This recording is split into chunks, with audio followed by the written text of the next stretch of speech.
جنگ بدر کے قیدی جب حضور صلی اللہ علیہ وسلم کے سامنے پیش کیے گئے تو حضور صلی اللہ علیہ وسلم نے ایک قیدی سے مخاطب ہو کر فرمایا، بھئی تم فدیہ دے کر رہا کیوں نہیں ہو جاتے؟ قیدی نے یاس بھرے لہجے میں کہا، میرے پاس کیا ہے کہ فدیہ ادا کر سکوں؟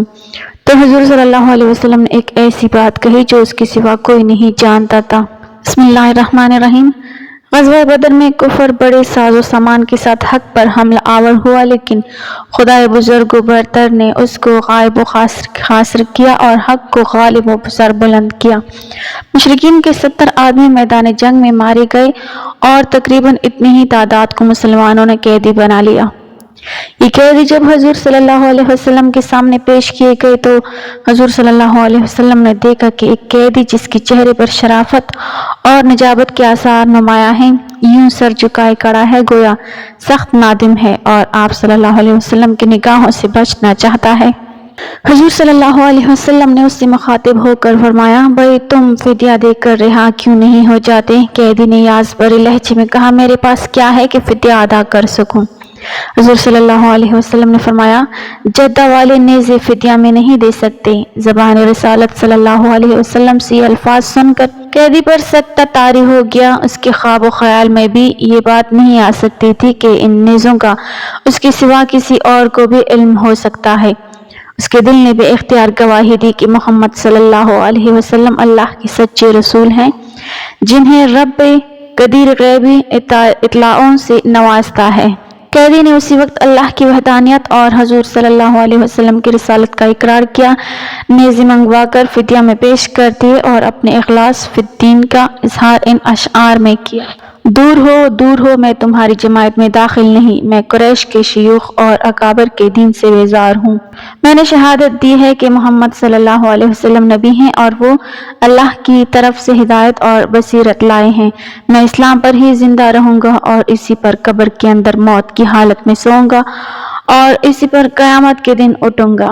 یہ صاحب جن کے زندگی میں لسان رسالت سے نکلنے والے چند الفاظ سے انقلاب آ گیا اور جن کے جوش ایمان نے ان کو امام الانبیاء نبی رحمت صلی اللہ علیہ وسلم کا محبوب بنا دیا، حضرت نوفل بن حارث ہاشمی رضی اللہ تعالیٰ عنہ تھے۔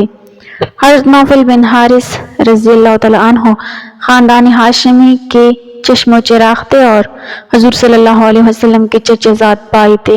حضرت نوفل رضی اللہ تعالیٰ عنہ اگرچہ عہد رسالت کے مکی دور میں قبول اسلام کی سعادت حاصل نہ کر سکے، لیکن ان کے دل میں ہمیشہ حضور صلی اللہ علیہ وسلم کی محبت موجزن رہی۔ انہوں نے نہ کبھی حضور صلی اللہ علیہ وسلم کی مخالفت کی اور نہ کبھی حضور صلی اللہ علیہ وسلم کو ستایا۔ آگے آپ صلی اللہ علیہ وسلم ہجرت کر کے مدینہ تشریف لے گئے۔ غزوہ بدر میں لشکر کفار میں شامل ہونا انہیں ناپسند تھا، لیکن مشرکین نے اتنا مجبور کیا کہ وہ بادل نے خواستہ ان کے ساتھ ہو لیے۔ اس وقت بھی ان کی زبان پر اس قسم کے شعر جاری تھے، میرے لیے احمد صلی اللہ علیہ وسلم سے جنگ کرنا حرام ہے، کیونکہ احمد صلی اللہ علیہ وسلم میرے قریبی عزیز ہیں۔ غزوہ بدر میں وہ مسلمانوں کے ہاتھ اسیر ہو گئے۔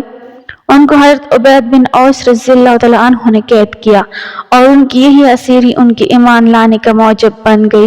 بعض روایتوں میں ہے کہ حضرت نوفل رضی اللہ تعالیٰ عنہ ان ہاشمیوں میں جو مشرف بہ اسلام ہوئے سب سے عمر رسیدہ تھے۔ ایمان سے بہرور ہونے کے بعد حضرت نوفل رضی اللہ تعالیٰ عنہ مکہ معظمہ واپس آئے اور مکہ فتح سے کچھ مدت پہلے اپنے چھوٹے بھائی ربیہ بن حارث رضی اللہ تعالیٰ عنہ کے ساتھ ہجرت کے ارادے سے مدینہ روانہ ہوئے۔ علامہ ابن سعد رحمۃ اللہ علیہ کا بیان ہے کہ ابواق پہنچ کر حضرت ربیہ رضی اللہ تعالیٰ عنہ مکہ لوٹ جانے کا ارادہ ظاہر کیا۔ حضرت نوفل رضی اللہ تعالیٰ عنہ کی غیرت ایمانی نے یہ گوارا نہ کیا اور انہوں نے بھائی سے کہا، تم کفر و شرک کی اس جگہ میں واپس جانا چاہتے ہو جہاں کے رہنے والے اللہ کے سچے رسول صلی اللہ علیہ وسلم کو جھٹلاتے ہیں اور آپ صلی اللہ علیہ وسلم پر تلوار اٹھاتے ہیں۔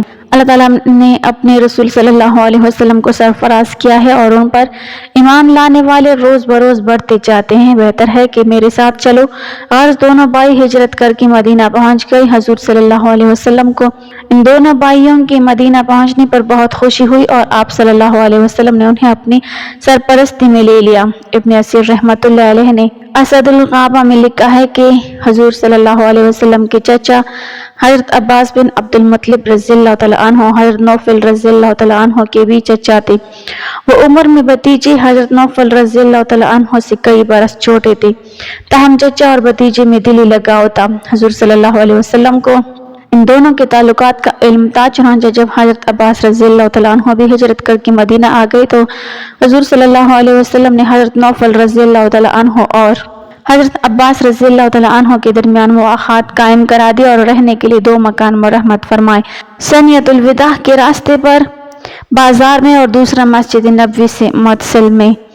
امام حاکم رحمۃ اللہ علیہ نے مستدرک میں بیان کیا ہے کہ حضرت نوفل رضی اللہ تعالیٰ عنہ کی معاشی حالت کمزور تھی، اس لیے نبی رحمت صلی اللہ علیہ وسلم بسا اوقات ان کی خبر گیری فرمایا کرتے تھے۔ ان کو نکاح کی خواہش ہوئی تو حضور صلی اللہ علیہ وسلم نے ایک خاتون سے شادی کرا دی۔ ایک دفعہ تنگ دستی اتنی غالب ہو گئی کہ گھر میں کھانے پینے کی کوئی چیز بھی نہیں تھی۔ حضور صلی اللہ علیہ وسلم کو خبر ہوئی تو آپ صلی اللہ علیہ وسلم نے حضرت ابو رافع رضی اللہ تعالیٰ عنہ اور حضرت ابو ایوب انصاری رضی اللہ تعالیٰ عنہ کے ذریعے اپنی ذرا ایک یہودی کے پاس رہن رکھوائی اور ان کے عوض 30 صاع جوہ لے کر حضرت نوفل رضی اللہ تعالیٰ عنہ کو عطا فرمائے۔ ہجرت کے بعد حضرت نوفل رضی اللہ تعالیٰ عنہ نے فتح مکہ کے موقع پر حضور صلی اللہ علیہ وسلم کی ہمرکابی کا شرف حاصل کیا۔ اس کے بعد غزوہ حنین میں جان بازانہ شریک ہوئے۔ وہ ان اصحاب میں شامل تھے جو بنو حوازن کی بے پناہ تیر اندازی کے وقت بھی میدان رزم میں ثابت قدم رہے۔ بعض روایتوں میں ہے کہ حضرت نوفل رضی اللہ تعالیٰ عنہ کے پاس 3000 نیزوں کا ذخیرہ تھا۔ انہوں نے غزوہ حنین کے موقع پر یہ تمام نیزے حضور صلی اللہ علیہ وسلم کی خدمت میں پیش کر دیے۔ حضور صلی اللہ علیہ وسلم ان کے اس احسان اور قربانی سے بہت خوش ہوئے اور یہ نیزے مجاہدین میں تقسیم کر دیے۔ پھر حضرت نوفل رضی اللہ تعالیٰ عنہ سے مخاطب ہو کر فرمایا، میں دیکھ رہا ہوں کہ تمہارے نیزے مشرکین کے پیٹ توڑ رہے ہیں۔ حضور صلی اللہ علیہ وسلم کے وصال کے وقت حضرت نوفل رضی اللہ تعالیٰ عنہ بہت بوڑھے ہو چکے تھے، اس لیے عہد صدیقی کی کسی مہم میں شریک نہ ہو سکے۔ انہوں نے حضرت عمر فاروق رضی اللہ تعالیٰ عنہ کی خلافت کے دوسرے سال بیک اجل کو لبیک کہا۔ خود امیر المومنین حضرت عمر رضی اللہ تعالیٰ عنہ نے نماز جنازہ پڑھائی اور جنت البقیع میں سپرد خاک کیا۔ اللہ پاک ہمیں بہتر عمل کرنے کی توفیق عطا فرمائے اور ہمیں نیکوکاروں میں شامل کرے، آمین یا رب العالمین۔ ناظرین، کمنٹ باکس میں اللہ تعالیٰ کے 99 ناموں میں سے ایک نام ضرور ٹائپ کریں۔ ویڈیو اچھی لگی ہو تو لائک کر دیں، چینل کو سبسکرائب کر دیں۔ ملتے ہیں اگلی ویڈیو میں، تب تک کے لیے اللہ حافظ۔